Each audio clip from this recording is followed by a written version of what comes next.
Bonjour et bienvenue pour cet œil du petit bulletin numéro 3 avec ce mois-ci 5 films qui font bouger les lignes. Et on commence tout de suite avec un extraordinaire documentaire qui s'appelle Spartacus et Cassandra. En fait, il y a des flics qui sont là et vous avez pas vos papiers, vous? Avec vous? Non.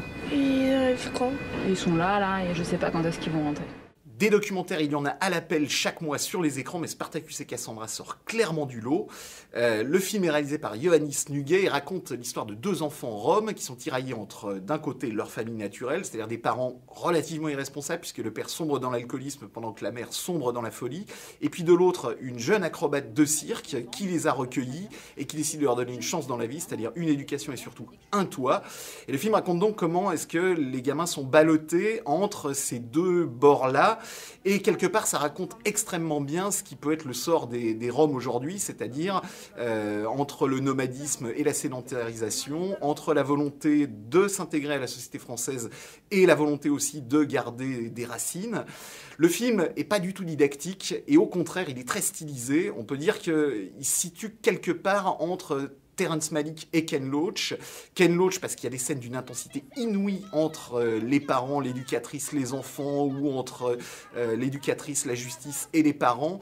Et Terrence Malick parce que le film cherche tout le temps à s'élever par une forme de poésie filmique en filmant les enfants dans la nature à travers quelque chose qui est absolument magnifique et qui, là encore, situe le film très au-dessus de l'ordinaire des documentaires sur grand écran. Spartacus et Cassandra, c'est vraiment un coup de cœur, c'est vraiment un film à voir absolument ce mois-ci.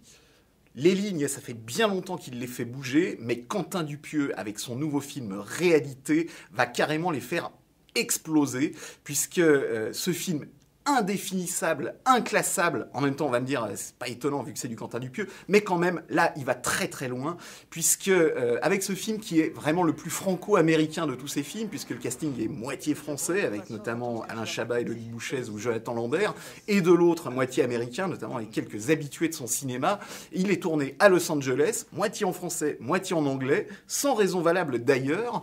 Le film est un puzzle, un labyrinthe absolument fascinant, dont on ne trouve qu'un seul équivalent, on va dire, c'est les grands films de David Lynch, genre Lost Highway ou Mulholland Drive.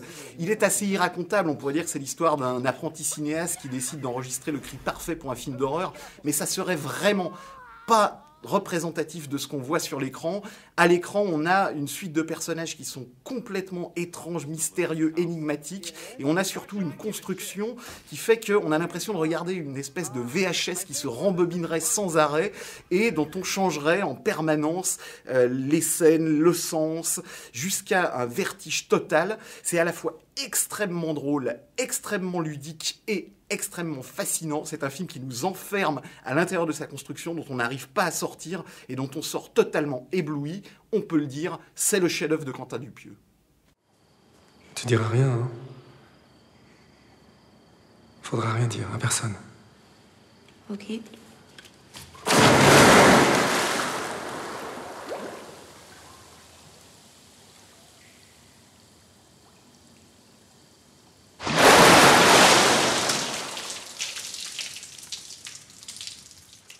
On l'a dit le mois dernier, pas facile de faire bouger les lignes des premiers films français, mais Vincent n'a pas d'écaille de et avec Thomas Salvador y parvient et il faut saluer cet effort méritoire. Vincent n'a pas d'écaille, en effet, c'est le programme a priori habituel d'un premier film français, boy meets girl, girl meets boy, boy loves girl, etc., etc. Mais il se trouve que le boy en question est doté d'un super pouvoir, celui d'avoir des forces décuplées dès qu'il est au contact de l'eau, donc il devient un super nageur quand il se baigne dans un lac, ou alors s'il s'asperge avec un énorme seau d'eau, il peut défoncer des murs. Bref, un programme de super-héros à la française que le film réussit à rendre crédible, notamment en laissant de côté un peu tous les clichés habituels du cinéma français, la représentation de la police, tout ça, qui est vraiment laissé de côté et qui se concentre totalement sur son super-héros, incarné donc par le réalisateur Thomas Salvador, dans un film dont on pourra juste reprocher qu'il est presque un peu trop long alors qu'il ne fait qu'1h18, mais en tout cas, il y a là une vraie idée de cinéma, il y a là une vraie volonté de faire bouger les lignes de ce type de cinéma français, et donc, je le répète, ça mérite d'être salué. How did we end up here? This place is horrible. Smells like balls. Faire bouger les lignes, c'est aussi faire bouger les lignes de son propre cinéma, et c'est bien ce que vient de faire Alejandro González Iñárritu avec l'excellent Birdman. Là encore dans une histoire de super-héros, mais c'est un peu l'envers du décor, puisqu'il s'agit plutôt de s'intéresser à l'acteur derrière le super-héros, en l'occurrence Michael Keaton, plus ou moins dans son propre rôle d'ex-star du blockbuster, notamment dans les Batman de Tim Burton, qui décide de relancer sa carrière en allant monter un texte de Raymond Carver sur les planches de Broadway. Le film est absolument étonnant, puisqu'il donne l'impression d'avoir été tourné en un seul plan séquence, et le film est par ailleurs assez étonnant aussi dans sa manière de peindre ce milieu des acteurs dont l'ego est surdimensionné, qui essayent toujours d'être à la page de la célébrité, notamment grâce aux réseaux sociaux ou grâce aux rumeurs ou aux ragots qu'on peut raconter sur eux. Mais le film ne s'en tient pas là, c'est aussi une magnifique réflexion sur ce qu'est le théâtre, et par ailleurs c'est aussi une merveille de comédie noire, servie par des acteurs brillants, Michael Keaton bien sûr, mais aussi Edward Norton qui fait un comeback époustouflant, ou encore Naomi Watts ou la géniale Emma Stone. Bref, Birdman à voir absolument, là encore, c'est un des grands chocs de cette rentrée cinématographique. On va terminer avec Hungry Hearts de Saverio Costanzo. Et là, il ne s'agit plus de faire bouger les lignes. Il n'y a plus de lignes du tout avec ce film assez irracontable. On va quand même essayer de le résumer. On va dire que ça commence dans les toilettes d'un restaurant par la rencontre entre un homme et une femme. L'homme, c'est Adam Driver, vu dans la série Girls.